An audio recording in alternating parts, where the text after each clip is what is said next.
کلاسیکی شاعری کی تمام روایتیں خدا اساس ہیں، یعنی ان کے تمام معانی، ان کے تمام کیفیات اور تقریباً تمام مضامین وہ اپنی سند حاصل کرتے ہیں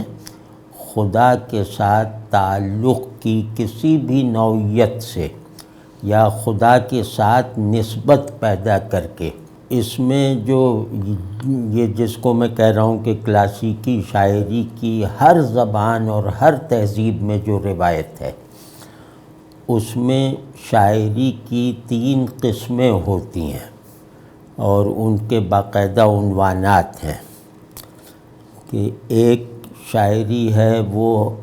شعر حکمت کہلاتی ہے، حکیمانہ شاعری یا فلسفیانہ شاعری، دونوں کو ابھی اس کی تفصیل کریں گے کہ ان دونوں میں فرق اور مطابقت کیا ہے۔ تو ایک حکمت کی شاعری، ایک عرفان کی شاعری، معرفت کی شاعری، اور تیسرا اسکول ہوتا ہے عشقیہ شاعری کا۔ تو ہر روایت میں آپ دیکھیں گے کہ ان کے یہاں حکیم شاعر کون ہیں، عارف کون ہیں، عاشق کون ہیں۔ تو اس روایت میں جو سب سے بڑے شاعر، سب سے بڑے لوگ ہوتے ہیں، وہ ان تینوں قسموں پر حاوی ہوتے ہیں، یعنی وہ صرف عشقیہ شاعری کے نمائندے نہیں ہوتے، بلکہ یہ کہ وہ عرفان، حکمت اور عشق تینوں کا ایک مجموعہ سا، ایک ایسا مجموعہ جو صرف عشق میں نہیں سما سکتا، جو صرف عرفان اور حکمت میں نہیں سما سکتا، وہ ایک ایسا مجموعہ جو ہے وہ معنی کے طور پر بھی اور تخیل میں بھی اور احساسات میں بھی گویا ایکٹیویٹ کر دیتے ہیں، وہ اس کے ترجمان بن جاتے ہیں یا اس کے معمار بن جاتے ہیں، مطلب وہ جو وحدت پیدا کرتے ہیں ان تینوں کی، تو اس وحدت کی تعمیر کرتے ہیں۔ تو ہمارے یہاں اس طرح کی جو ہستی ہے ہماری روایت میں کہ جو تینوں روایتوں کے منتہا پر کھڑا ہو اور جو تینوں روایتوں میں امام کا درجہ رکھتا ہو، وہ ہمارے یہاں مولانا روم ہے۔ مطلب ان کی شاعری حکمت کے پہلو سے بھی بڑی شاعری ہے اور عشق کی جہت سے بھی اور عرفانی اعتبار اور معیار سے بھی۔ تو بس اس میں سمجھنے کی ذرا سی ایک بات ہے، وہ عرض کرنا تھا کہ بنیادی تصور یہ ہے کہ آدمی اپنے آپ کو دو طرح سے اپنا تعارف کروا سکتا ہے، اس یقین کے ساتھ کہ میں اپنی تمام حقیقت کے ساتھ اس ڈیفینیشن میں، اس تعارف میں جو ہے وہ سما گیا ہوں۔ ایک ہے کہ میں شعور ہوں، تو جیسے ہی کوئی کہے گا، انسان کہے گا کہ میں شعور ہوں، تو اس کے پیچھے یہ تیقن کار فرما ہوگا کہ میں نے اپنا پورا تعارف اندر باہر سے اپنی حقیقت سمیت کروا دیا ہے۔ دوسرا تعارفی کلمہ وہ بھی اتنی ہی وسعت اور جامعیت رکھتا ہے، اسے کہہ کے بھی اطمینان ہو جاتا ہے کہ میں نے خود کو پہچانوا بھی دیا اور پہچان بھی لیا، وہ ہے کہ میں وجود ہوں، انا الشعور انا الوجود۔ تو اس میں ان دونوں میں کوئی ٹکراؤ نہیں ہے اس شخص کے لیے جو اپنے تعارف میں ان دونوں عنوانات کو اختیار کر سکتا ہے، یعنی جو ادھر منہ کر کے کہے کہ میں شعور ہوں تو بھی صحیح،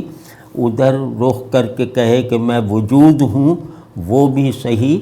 اور یہ کہ سامنے دیکھتے ہوئے یہ کہہ دے کہ میں وجود بھی ہوں، میں شعور بھی ہوں، اور میں ان کے علاوہ کچھ اور بھی ہوں۔ تو گویا وہ اپنی ایک ٹرانسینڈنس کو ایکسپیرینس کر رہا ہے یا تخیل میں لا رہا ہے،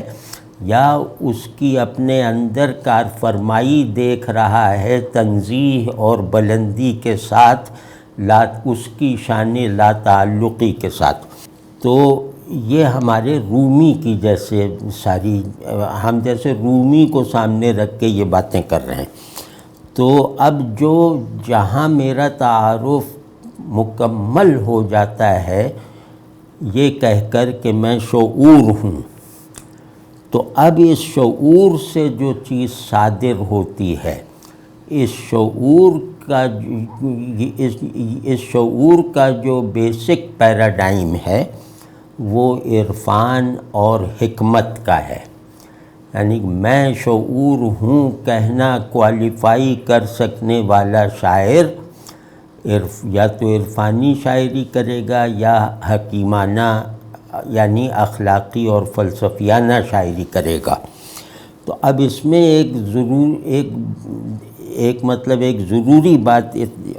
کا اضافہ ضروری ہے کہ جس طرح شعور کل ہے، میرا کل تعارف شعور بن جائے، تو اس کا مطلب یہ ہوگا کہ شعور کی دو جہتیں مجھ میں کار فرما ہیں، میں ان کا ادراک بھی رکھتا ہوں، ان کی حالت بھی محسوس کرتا ہوں اور ان کا اظہار بھی کر سکتا ہوں۔ تو اس درجے پر پہنچ کر خود کو شعور سے تعبیر کرنے والا وہ شعور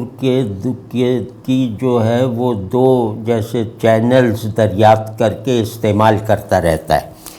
ایک ہے کہ شعور قلب سے ہے، یعنی شعور اور قلب، شعور قلب کی جہت سے اگر ہے تو وہ عرفان ہے، یعنی جس نے اپنے شعور کو اپنے شعور کی قلبی جہت کو غالب رکھا، اس شاعر کی شاعری عرفانی ہوگی۔ اور جس نے اسی شعور کو، یعنی جو اس کا پورا تعارف اور عنوان ہے، اسی شعور کو اپنے نفس کی جہت سے کارآمد رکھا، تو شعور اور نفس کی نسبت سے غلبہ جب پیدا ہو جائے تو پھر حکمت پیدا ہوتی ہے، حکیمانہ شاعری پیدا ہوتی ہے۔ اب حکیمانہ میں ایک رعایت ہے کہ حکیمانہ شاعری فلسفیانہ بھی ہو سکتی ہے، جو اشیاء میں چھپی ہوئی ان کی حقیقت کو پہچانتی ہے اور ان کو مطلب یہ کہ ان کے شعور کو، ان کی پہچان کو دوسروں میں منتقل بھی کر سکتی ہے۔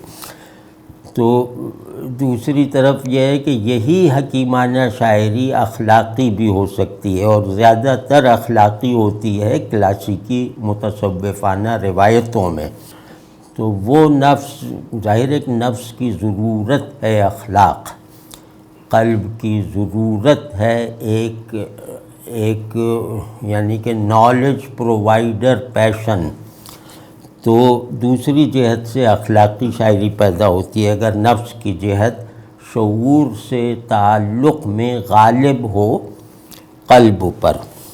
تو اسی طرح جب کوئی کہتا ہے کہ میں وجود ہوں، تو وجود میں بھی یہ دو قسمیں ہیں کہ قلب کی جہت سے اس کا اظہار عشق ہے، اس کا احساس اور اظہار یہ عشق ہے، اور نفس کی جہت سے، کیونکہ آدمی قلب اور نفس کا مجموعہ ہے اپنی اندرونی بناوٹ میں، تو نفس کی جہت سے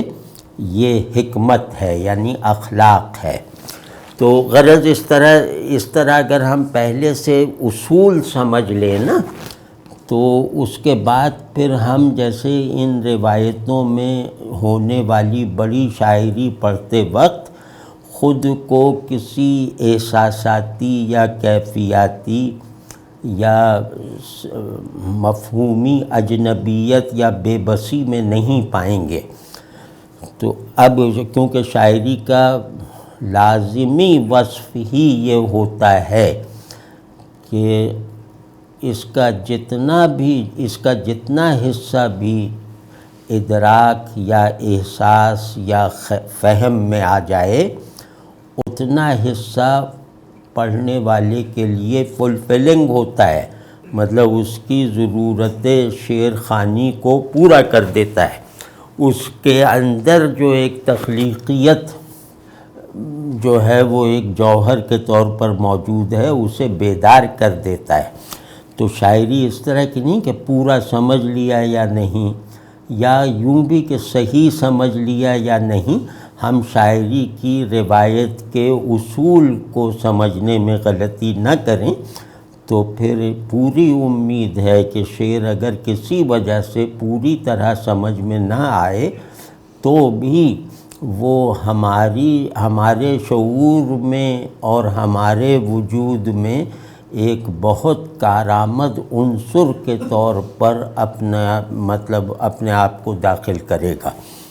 تو اب اس پس منظر میں یہ غزل دیکھیں چھوٹی بہر کی ہے، بظاہر سادہ سی ہے،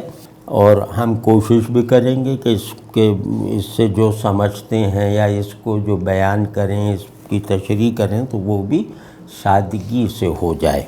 طبیب درد بے درماں کدام است، طبیب درد بے درماں کدام است، رفیق راہ بے پایاں کدام است۔ کدام استفہامیہ بھی ہوتا ہے، چیلنج کی طرح بھی ہوتا ہے، اور سوال کی شکل رکھتے ہوئے حتمی جواب کا پہلو بھی اپنے اندر رکھتا ہے۔ تو یہ جو صیغہ ہے کدام، کجا، تو اس میں اس پہلو سے ضرور دیکھتے رہیے کہ یہ صرف سوال نہیں ہے، یعنی کوئی آدمی ان چیزوں کا متلاشی ہو کر ان کا پتہ پوچھتا پھر رہا ہے، یہ اس مفہوم میں اس غزل میں نہیں آیا۔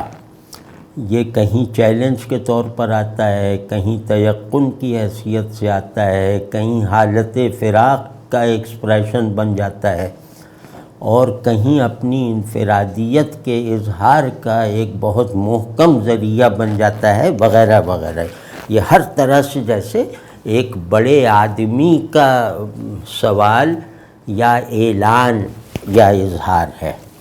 تو فرماتے ہیں کہ اس درد کا طبیب کہاں ہے، کون ہے، کیسے ملے گا، جس درد کا علاج ناممکن ہے، یعنی جس درد کا مرہم ہی نہیں ہے، جس درد کا علاج ہی ناممکن ہے، اس درد کا بھی کوئی طبیب ہوگا، وہ طبیب کہاں ہے۔ رفیق راہ بے پایاں کدام است، اور یہ جو راستہ ہے جس کا کوئی سرا نہیں ہے، نہ اول نہ آخر،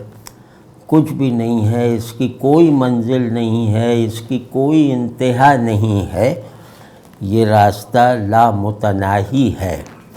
تو اس لامتناہی راستے میں ہم سفر کون ہے، یعنی اس لامتناہی سفر میں رفیق کون ہے۔ اب آپ یہ دیکھیں کہ یہ نہیں کہہ رہے کہ میرا رفیق کون ہے، میرا طبیب کون ہے، یہ ذہن میں رہنا چاہیے، اس سے جو ہے نا ساری بات بہت چھوٹی ہو جاتی ہے۔ آدمی میں کہے بغیر میں ہوں نہ ایکسپریس کر دے تو وہ بڑی بات ہوتی ہے، یہاں یہی کیا جا رہا ہے۔ اب دیکھیں کہہ کیا رہے ہیں کہ جس درد کو ٹھیک ہونا ہی نہیں ہے، اس درد کو ٹھیک کرنے والا ہے، یقیناً ہے، کہاں ہے، تم لوگوں نے دیکھا ہے اسے۔ اب یہ آدمی وہ پوچھ رہا ہے جو شاید خود وہ طبیب ہے، تو وہ کہاں ہے۔ اب اس میں ایک عجیب طرح کی ندرت ہے، ایک عجیب طرح کے جیسے اس کو محسوس کرنے میں بھی بے بسی سی محسوس ہوتی ہے، وہ یہ کہ لا دوا مرض کی دوا جاننے والا ڈھونڈا جا رہا ہے۔ جس مرض میں علاج اور صحت کا یقین نہ رکھنا لازم ہے، جس مرض کا ناقابل علاج ہونا ہر طرح سے ثابت ہے اور اس میں شک کرنا بے وقوفی اور سنگ دلی ہے، تو اس درد کو ان شرائط کے ساتھ رکھ کر پھر بھی طبیب کی ضرورت ہے۔ تو وہ طبیب کون ہے جسے میں معالج بنا کر نہیں ڈھونڈ رہا، جسے میں اس درد کا علاج کرنے یعنی اس درد کو ختم کرنے کے لیے نہیں تلاش کر رہا، بلکہ اس درد کی بے درمانی جو فی الحال میرے لیے تکلیف دہ ہے، اسے خوشگوار بنانے والا طبیب کہاں ہے؟ میں درد کو اچھی طرح نہیں سمجھتا، میں اس بڑے درد کو جو قلب کا درد ہے، جو وجود کا درد ہے، اس درد کو مانتا تو ہوں کہ اس کا کوئی علاج نہیں ہے، نہ ہو سکتا ہے، لیکن ابھی یہ نہیں جان پایا کہ اس کا علاج نہ ہو سکنا مریض کے لیے، صاحب درد کے لیے کوئی بے بسی نہیں ہے، بلکہ یہ ایک سعادت ہے، یہ ایک شرف ہے۔ تو میں اپنے اس درد پر فخر کرنا چاہتا ہوں، اس درد کو اپنی مجبوری سمجھنے سے آزاد ہونا چاہتا ہوں۔ اس مقصد کے لیے میں کسی کو ڈھونڈ رہا ہوں کہ وہ درد کے ساتھ میری نسبت کو مکمل کر دے، سچا کر دے، بلند کر دے، اور بے درمانی کو درما پذیری سے زیادہ ضروری اور زیادہ موجب صحت اس کا زیادہ موجب صحت ہونا مجھ پر کھول دے۔ تو مطلب اس طرح کھول دے کہ مجھے اس درد کے درما کا تصور بھی برا لگنے لگے، اس پہ مجھے شرم آنے لگی۔ تو اس طبیب کا مجھے بتاؤ، تم لوگ تمہیں تو ذرا سا درد ہوتا ہے تو فوراً بھاگتے ہو، اور وہ طبیب تو گلی گلی میں موجود ہیں جو پین کلر دے دیتے ہیں، لیکن مجھے تو اس طبیب کی تلاش ہے کہ جو مجھے اس درد کے لائق بنا دے، مجھے بے درمانی کی حقیقت کا تجربہ کروا دے، اور پھر مطلب طبیب درد بے درما یعنی میرے باطن کو اس کے حقائق کا حامل بننے کی طاقت اور صلاحیت فراہم کرنے والا کہاں ہے، اسے ڈھونڈو۔ اسی طرح میرے باہر کا جو راستہ ہے، مجھے جو دوسرے تک پہنچنا ہے، وہ راستہ میرے باطن تک محدود نہیں ہے، وہ ظاہر میں بھی طے کرنا ہے، یعنی اسے عمل سے بھی طے کرنا ہے، اسے اپنی گیون سیلف ہوڈ میں رہتے ہوئے طے کرنا ہے۔ وہ جو درد بے درما ہے وہ تو گیون خودی کا انکار کرنے کے لیے ہے، لیکن یہ جو لامتناہی سفر ہے یہ خودی کو ساتھ رکھنے کے لیے ہے، یعنی یہ میں خودی میں رہتے ہوئے کروں گا، اور وہ جو مرحلہ ہے وہ خودی سے نکلتے ہوئے کروں گا۔ تو اس کو کہا ہے کہ وہ سفر جس میں مجھے خود میں رہنا ہے اور وہ کبھی ختم نہیں ہوگا، اس سفر میں میرا کوئی ساتھی بھی ہوگا، اگر ہوگا تو وہ کون ہوگا، وہ کہاں ہے؟ یعنی کیونکہ وہ سفر ایسا ہے، وہ پہلے مصرعے سے کمتر درجے کی چیز ہے، تو وہ سفر ایسا ہے کہ وہ ہم سفری کے بغیر نہیں کٹ سکتا، یعنی جو سفر کبھی ختم ہی نہیں ہونا، وہ اپنے ہونے کا، اپنے چلنے کا احساس رکھنے والے مسافر کے لیے ناممکن ہو جاتا ہے اگر اسے کوئی ہم سفر یعنی کوئی اپنے ایسا دوسرا میسر نہ ہو۔ تو باہر کا سفر اکیلے نہیں کیا جا سکتا، اندر کا سفر دوکیلے ہو کر نہیں کیا جا سکتا۔ تو اب اس میں کہہ رہے ہیں کہ میں ہی اپنا دوسرا بن جاؤں، یہ بھی ممکن نہیں ہے کہ میں کہوں کہ میں اپنی میری رفیق سفر میری خودی ہے، یہ بھی ممکن نہیں، اور یہ بھی مطلب میرے لیے ممکن نہیں ہے۔ تو اب مجھے جو رفیق چاہیے، مجھے جو اپنے سے زیادہ مکمل حالت میں ہم سفر چاہیے، وہ کہاں ہے؟ اب یہ تو شعر کا کہ لفظ سے جڑ کر جیسے کچھ باتیں عرض کی، لیکن اس شعر میں دراصل کیا کہا جا رہا ہے وہ مطلب دو تین فقروں میں وہ جاننا مطلب ضروری ہے، یا اگر ضروری نہ صحیح تو مفید ہے۔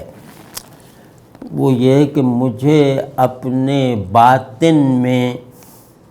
خود ہی درد اور خود ہی مرہم بن کر رہنا ہے، اور مجھے اپنے ظاہر میں یعنی کہ جیسے نجات کے راستے میں دو راستے ہیں، وصال کا راستہ جو باطن میں ہے، نجات کا راستہ وہ عمل میں ہے، باہر ہے۔ تو مجھے وصال کے راستے میں محبوب اپنے غیاب کے ساتھ، اپنی ٹرانسینڈنس کے ساتھ پریزنٹ اور حاضر چاہیے، وہ ہے طبیب درد بے درماں۔ اور اس سفر میں جو نجات کا سفر ہے، جو مطلب ڈرتے ڈرتے کیا جاتا ہے، جو آزمائش کی کیفیات میں کیا جاتا ہے، جو امتحان میں پورا اترنے کے لیے کیا جاتا ہے، اور جو ایک گیون جو مطلب اپنی موجودہ جو شخصیت ہے، اسی کے حدود میں رہتے ہوئے اسی میں موجود صلاحیتوں اور طاقتوں کو اور زاد سفر کو استعمال کرتے ہوئے کیا جاتا ہے، تو اس میں اکیلا نہیں چلا جا سکتا۔ اس میں یعنی محبوب کے غیاب میں رہتے ہوئے حضور کی حالت میں دوسرا ناگوار ہے، غیر ضروری ہے، رکاوٹ ہے، لیکن نجات کے راستے پر یعنی تزکیہ نفس کے راستے پر یا اور جنت دوزخ کے راستے پر یا امتحان کے راستے پر چلتے ہوئے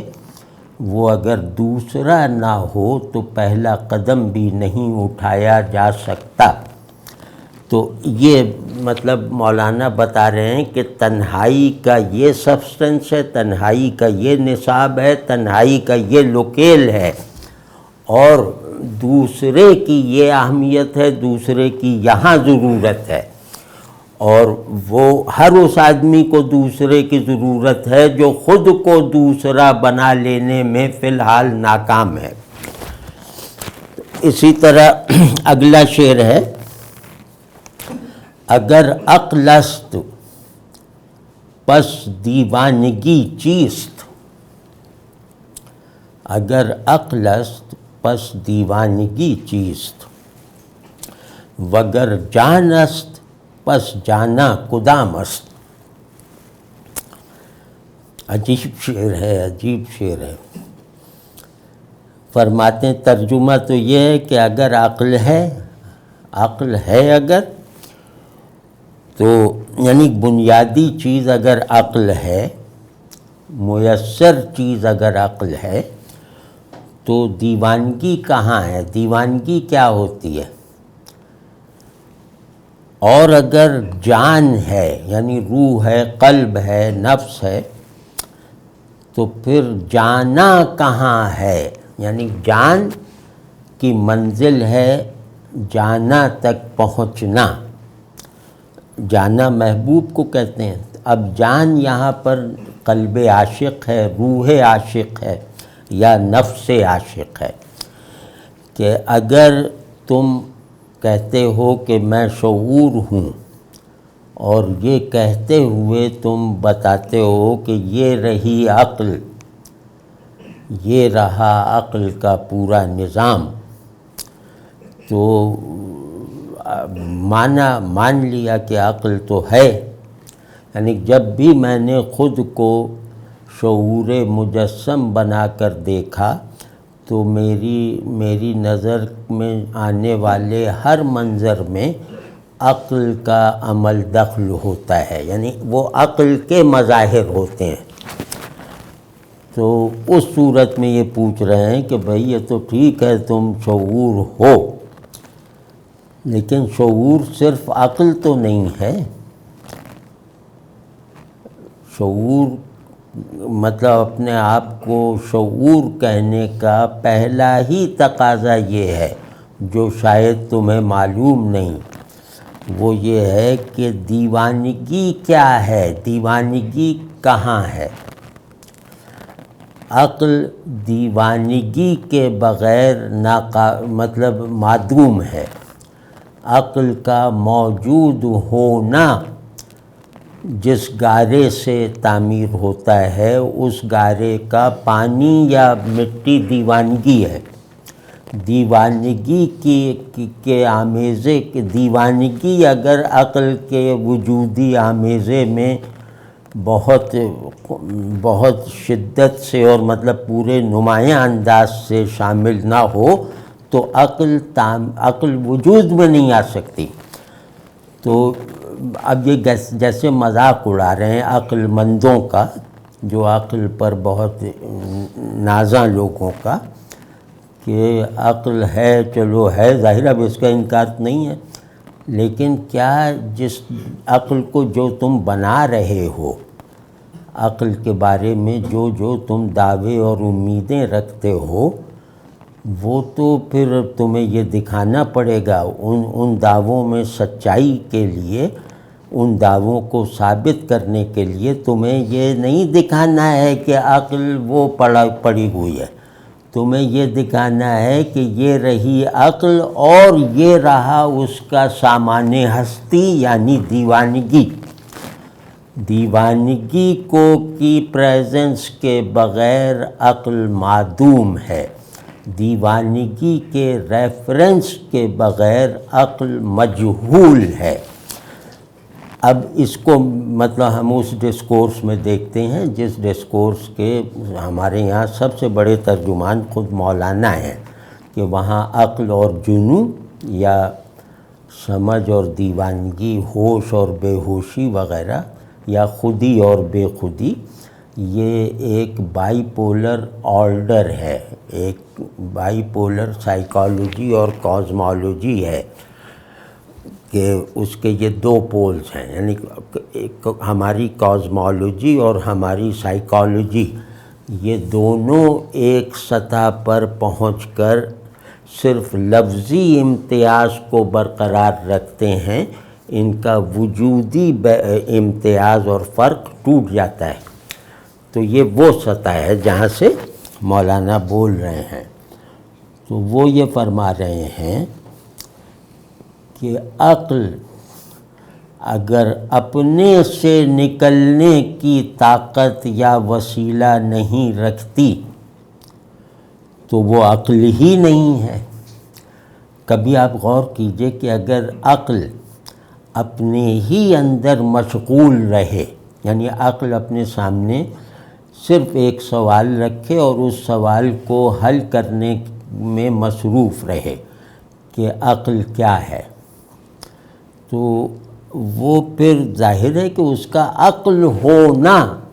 دوسرے کے لیے معدوم ہے، مطلب اس کا کوئی شاہد نہیں رہ جائے گا. تو اس پہ فرما رہے ہیں کہ دیوانگی کہتے ہیں یا جنوں، یہ لفظ بہت استعمال ہوتے ہیں. جنوں کہتے ہیں عقل کے حدود کا عقل ہی کے پرزور احوال سے ٹوٹتے رہنا، ٹوٹ جانا پھر بن جانا، پھر ٹوٹنا، پھر بننا، یہ ہے وہ نظام جو عقل کو لائق اعتبار بناتا ہے، جو عقل کو اعتماد کی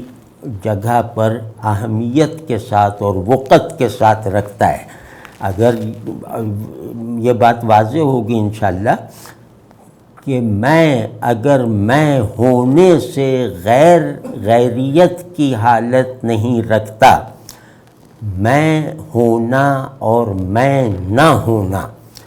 دونوں نیگیٹو اور پازیٹیو فورسز کے طور پر ایک ڈائلیکٹیکل یا انٹریکشن میرے اندر نہیں رکھتے، تو میں بے معنی ہے، میں محض ایک گھٹیا سا اس میں اشارہ ہے۔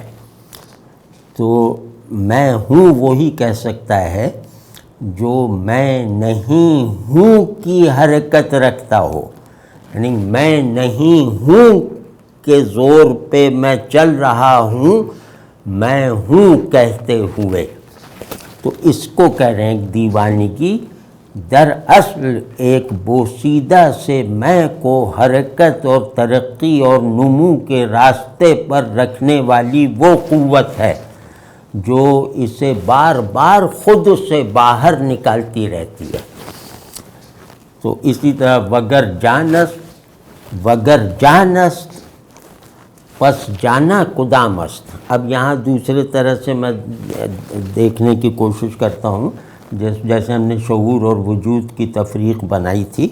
تو ہم یہ کہہ رہے ہیں کہ پہلے والا جو ہے وہ شعور سے متعلق ہے، دوسرا وجود سے متعلق ہے،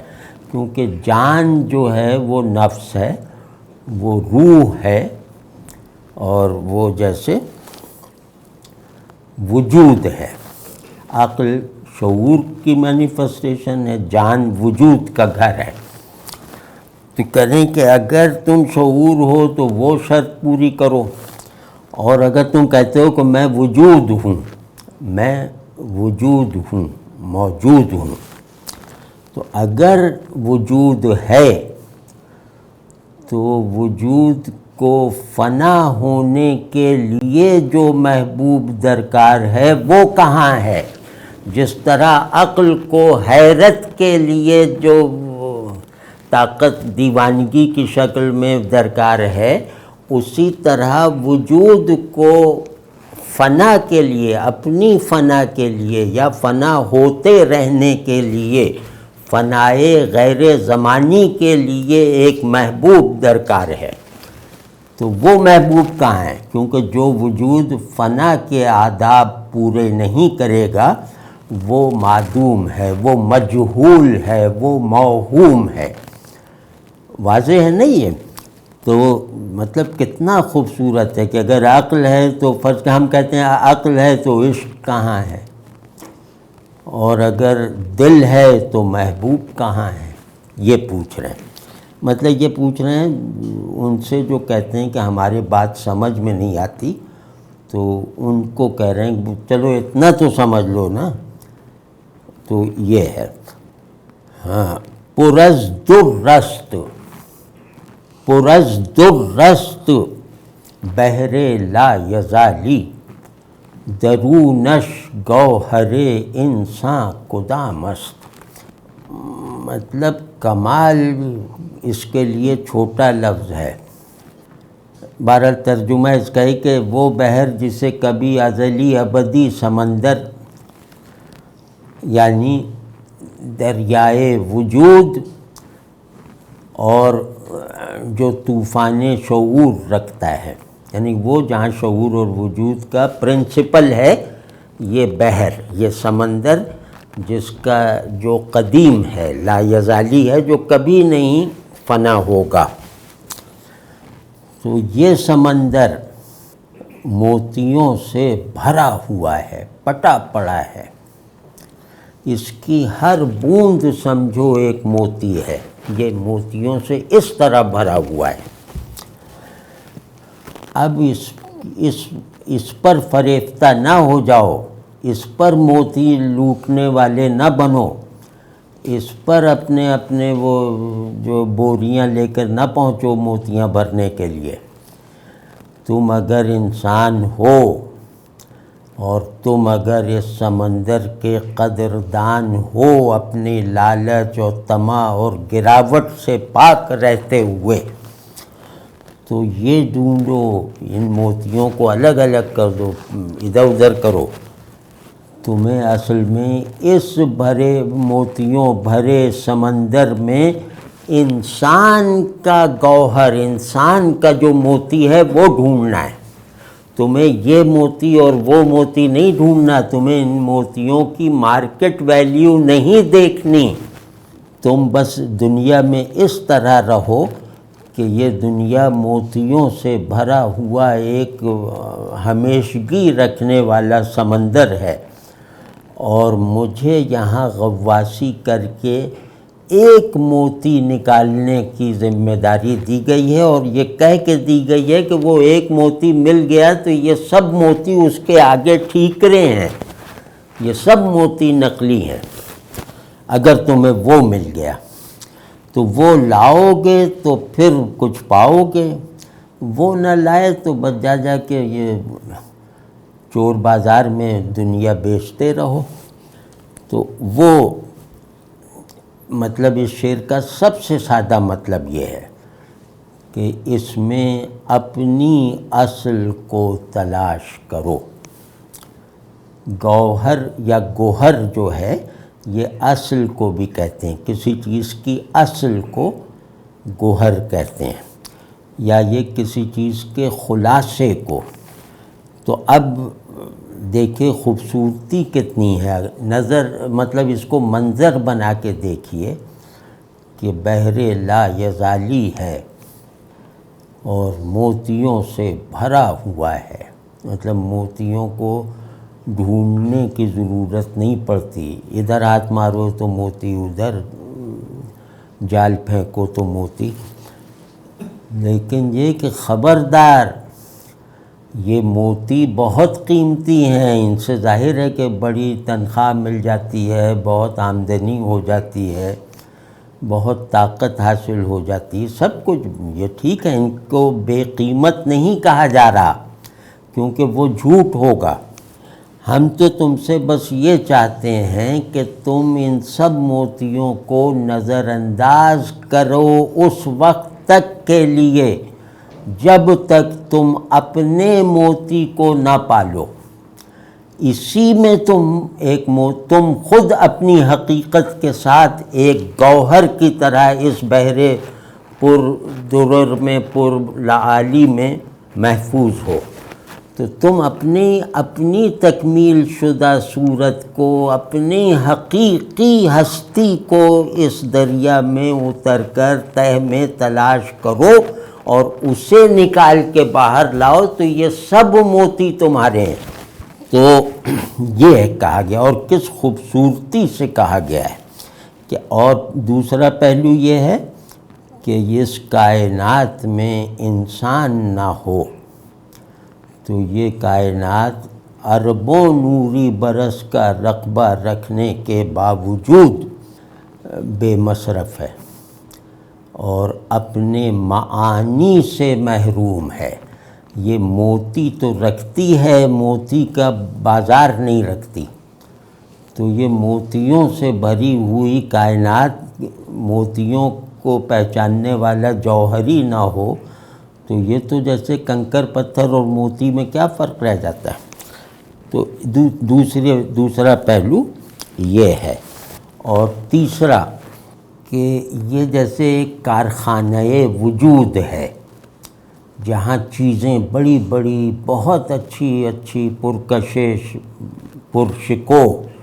چیزیں پروڈیوس ہوتی جا رہی ہیں، تو لیکن ان کی اس پروڈکشن تک پہنچ کر اپنی تحقیق ختم نہ کرو۔ تم اگر اس کارخانہ وجود کو پوری طرح سمجھ کر اس سے فائدہ حاصل کرنا چاہتے ہو، یعنی عقلی فائدہ، اخلاقی فائدہ، فلسفیانہ مفاد، یہ سب چیزیں اگر تم ایک تحقیقی نظر ڈالنے کے بعد حاصل کرنا چاہتے ہو اس کائنات میں، تو اس کی یہ جو امیجیٹ پروڈکشنز ہیں جو باہر آ رہی ہیں اور وہ وہ کیا نام ہے ٹرکوں میں بھر بھر کے کارخانوں میں اور دکانوں پہ جا رہی ہیں، اس تک محدود نہ رہنا، ورنہ ان کے ساتھ تم بھی جن سے بازار بنو گے، تم بھی جا کے کسی دکان پہ بکو گے،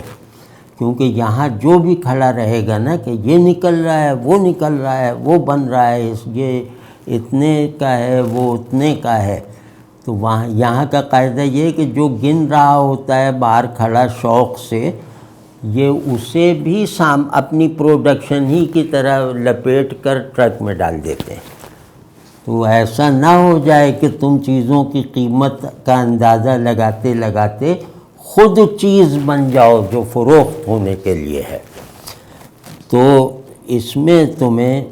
ہر وقت الرٹ رہنا ہے، تم بالکل دیکھتے رہو، ساری پروڈکشن اس کی دیکھتے رہو، لیکن تمہاری نظر صرف اس پر ہونی چاہیے کہ میں پروڈیوس ہو گیا یا نہیں،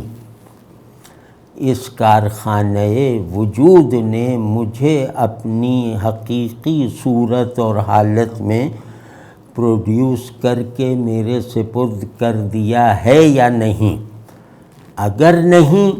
تو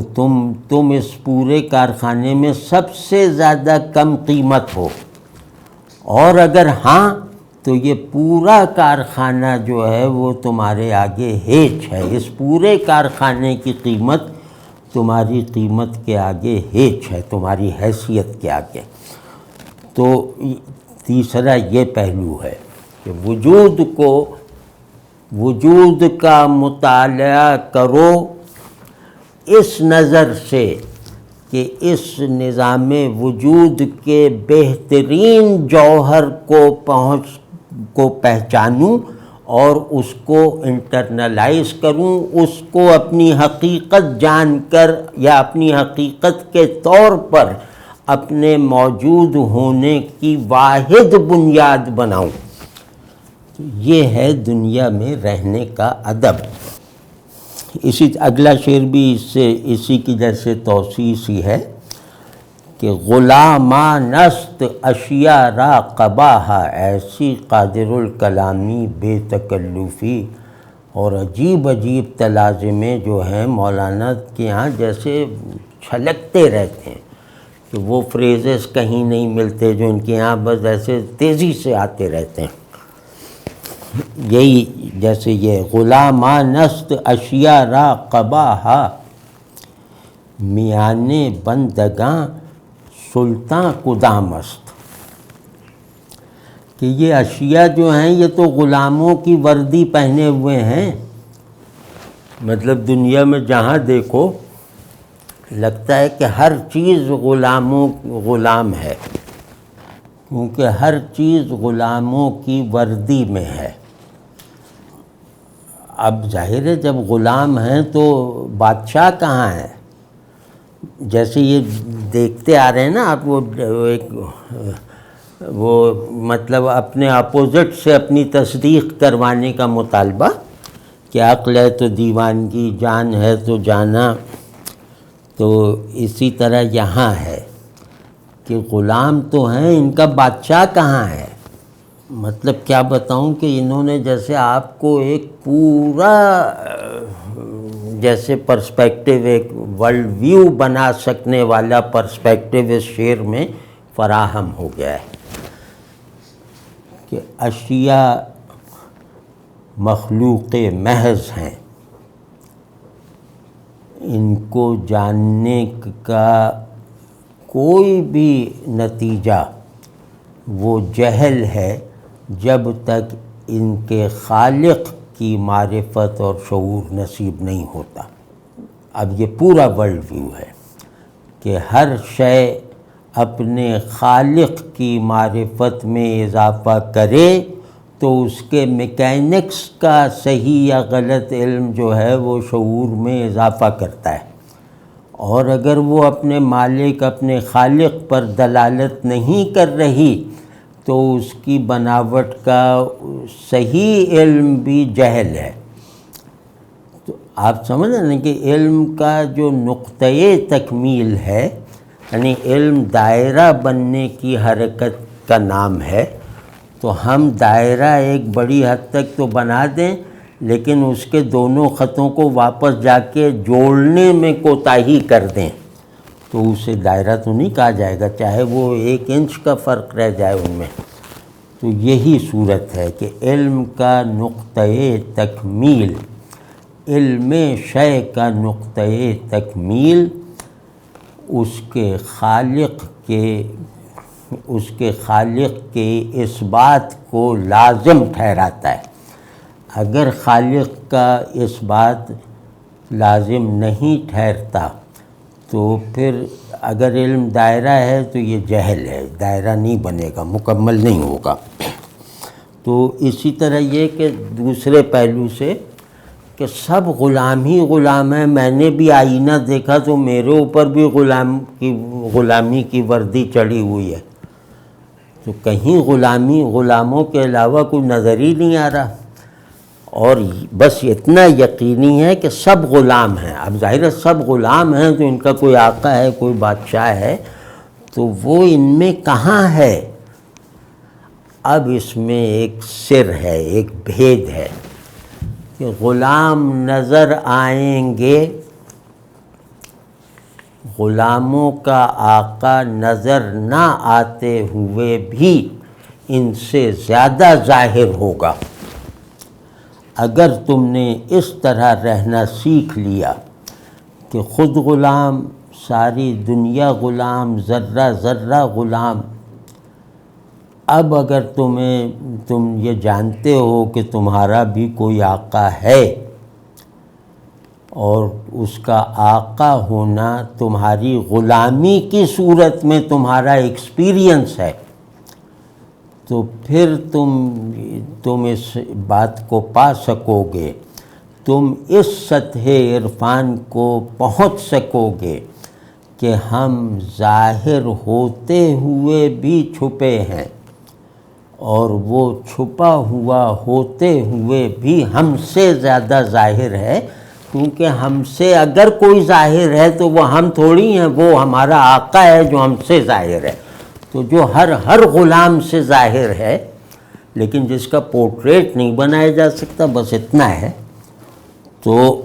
وہ کہتے ہیں اس پورے پرسپیکٹو میں رہنا یہ ہماری وجودی ضرورت ہے، یہ ہمارے شعور کے مطلب یہ کہ شعور کے مبنی بر حقیقت ہونے کے ثبوت کے طور پر ہمارے لیے لازم ہے کہ میان بندگاں سلطاں کدام است، میان بندگاں کہا ہے، یہ نہیں اتنا نہیں کہا کہ ان غلاموں کا سلطان اور آقا کہاں ہے، کہا کہ انہی غلاموں میں اگر ڈھونڈو تو ڈھونڈ کے دیکھو کہ سلطان کہاں ہے۔ یعنی اس کے پیچھے یہ کہ تم کبھی یہ نہیں کہہ سکو گے کہ سلطان وہاں ہے، لیکن تم یہ بھی نہیں کہہ سکو گے کہ سلطان غائب ہے ہی نہیں۔ بس یہاں تک پہنچنا ہے، جو یہاں تک پہنچ گیا اس نے گوہر انسان کو اس بحر وجود میں دریافت کر لیا۔ آخری شعر ہے، آخری نہیں بلکہ 2 شعر ہیں، ہاں جو 2 شعر ہیں وہ بھی سادہ سے ہیں۔ یکے جزو جہاں خود بے مرض نیست، یکے جزو جہاں خود بے مرض نیست، طبیب عشق را دکاں کدام است۔ کیا شعر ہے کہ یہ جو دنیا ہے، یہ جو پورا عالم ہستی ہے، اس کا ایک ذرہ بھی صحت مند نہیں ہے، یعنی کامل نہیں ہے، نقص بیماری سے خالی نہیں ہے۔ یہ کائنات جو اتنا بڑا اسٹرکچر ہے کہ دیکھ کر ہیبت طاری ہوتی ہے، لیکن ذرا اس نظر سے دیکھو، اس نظر سے جس نے اندیکھے کو دیکھنے کے تجربے کو گویا محسوس کر رکھا ہے، اس نظر سے تم دیکھو تو اس کے ہر جزو میں کوئی نہ کوئی روگ، کوئی نہ کوئی عیب اور کوئی نہ کوئی نقص موجود پاؤ گے۔ یعنی اس پرشکوہ اسٹرکچر میں جو ہے وہ کمال کی، صحت کی، سالمیت کی اور اختتام والی یعنی تکمیل والی کوئی علامت کسی ایک ذرے میں بھی نہیں موجود ہے۔ تو اب یہ جب تم نے یہ تو تم دوربین سے بھی دیکھ سکتے ہو کہ کوئی جز جو ہے یعنی ٹیمپورلٹی سب سے بڑا نقص ہے، تو ٹیمپورل جو بھی ہیں وہ ذرہ ذرہ وہ کسی روگ میں ہے، کسی نقص میں ہے۔ تو یہ تو بالکل جیسے ایک تمہارا سائنٹیفک وہ تیقن بھی ہو سکتا ہے۔ اب آگے امتحان شروع ہوتا ہے کہ ایک نے کہا کہ بھئی یہ کائنات ابھی ناتمام ہے شاید، تو بس یہیں رک گیا۔ اس نے کہا بس یہ علم ہو گیا نا کہ یہ کائنات ناتمام ہے، لیکن دوسرا جو ہے وہ کہہ رہا ہے کہ نہیں، ناتمام تو ہے، لیکن یہ کہ تمام مطلب کمال بانٹنے والا، ان کے عیب کو دور کر سکنے والا، ان کے مرض کا علاج کر سکنے والا کہاں ہے؟ یعنی اس کی دکان کہاں ہے؟ طبیب عشق کی دکان کہاں ہے؟ طبیب عشق وہ ہے جو ذرے کو ذرگی سے، قطرے کو قطرگی سے، اور مطلب یہ کہ شجر کو شجری سے نکال دیتا ہے۔ یعنی وہ ذرے کا ذرہ ہونا ترک کروا دیتا ہے، وہ پانی کی بوند کا بوند ہونا جو ہے وہ منسوخ کروا دیتا ہے۔ تو جب تک میں یہ ہوں متروک نہیں ہوگا، جب تک میرے ڈیفینیٹو حدود جو ہیں وہ ٹوٹیں گے نہیں، اس وقت تک مرض کا علاج نہیں ہے، اس وقت تک عیب دور نہیں ہو سکتا۔ تو یہ کائنات اگر ایک اپنے ہونے کا ایسا بہاؤ، ایسا وفور رکھتی ہے کہ یہ خود جیسے بار بار اپنے سے چھلک اٹھتی ہو، اور اس کا چھلک کر اپنے اندر واپس آنا اس کے نقائص کو کم کرتا ہوا دکھائی بھی دے رہا ہے، تو سمجھو کہ یہاں طبیب عشق اپنا کام کر رہا ہے۔ یعنی طبیب عشق نے اپنی دکان کھول دی ہے ان سب ذروں کے لیے۔ تو اب وہ مطلب یہ بات وہ ہے کہ اسے مفہوم بنانے کی ضرورت بدصورت کر دے گی۔ بس اس میں یہ کہ عشق کا کیا مطلب ہے کہ ہونے کو نہ ہونے میں بدلتے رہنا، اپنے اور سب ہونے کے تمام مظاہر کو نہ ہونے کے بلیک ہول میں ڈالتے چلے جانا، یہ جو قوت ہے یہ عشق ہے۔ عشق اپنے موجود ہونے کو دوسرے سے منسوب ہونے کے لیے ترک کر دینے والا جذبہ اور قوت ہے کہ میں تجھ سے جدائی کی جو دوسری قسم ہے، یعنی ہاں میں میں اس تو کا بیریئر بھی توڑ دیتا ہوں تاکہ فراق کی کوئی حالت بھی برقرار نہ رہ جائے۔ یعنی میں خود کو منسوخ کر دیتا ہوں، میں ہونے سے انکار کرتا ہوں، بس تو ہی تو ہے۔ تو یہ جو عشق ہے، یہ عشق وہ نہیں ہے کہ جو انسانوں سے مخصوص ہے، یہ عشق قانون ہستی ہے۔ یہ عشق مطلب یوں کہ ہر مخلوق میں اپنے خالق کی طرف لپکنے والا ایک میکینزم ہے، وہ میکینزم یہی عشق ہے اصطلاح میں۔ تو وہ کہہ رہے ہیں کہ جو عاشقوں کا علاج کرتا ہے، جو عاشقوں کو نہ ہونے میں ہونا سکھاتا ہے، ہوتے ہوئے نہ ہونا تعلیم کر دیتا ہے، وہ کہاں ہے؟ اب آپ بتائیے وہ کہاں ہوگا؟ ظاہر ہے وہ تو کائنات سے باہر ہے، تو لیکن اس میں دکاں کا لفظ ایسا خوبصورت آیا ہے کہ اب طبیب عشق کا مرتبہ تو بالکل الوہی سا ہے نا، تو اس اتنے بڑے مرتبے کے ساتھ منسوب کر دیا کہ اس کی کوئی دکان ہے، تو اعلیٰ کے ساتھ یعنی سپریم کے ساتھ پروفین کو ایک آرگینک نسبت اگر دی جائے تو سپریم کا لا تعلق ہونا ناقص موجودات سے، ادنا چیزوں سے وہ ختم ہو جاتا ہے، یہ تعلق قائم ہو گیا ہے سپریم کا پروفین سے، دکان کے لفظ سے۔ اب آخری شعر ہے جناب، کہ قبلہ کردئی ان گفتگو را، یہ مولانا کا ایک عام طریقہ ہے کہ یہ غزل کا آخری شعر اس طرح کہتے ہیں کہ بس اب چپ ہو جاؤ، اب کچھ نہ کہو، اب بس ختم کرو لکھنا بولنا، مطلب جیسے بات اپنی کر کے ایک دم روک دیتے ہیں۔ کہ قبلہ کردئی ان گفتگو را، طلب کن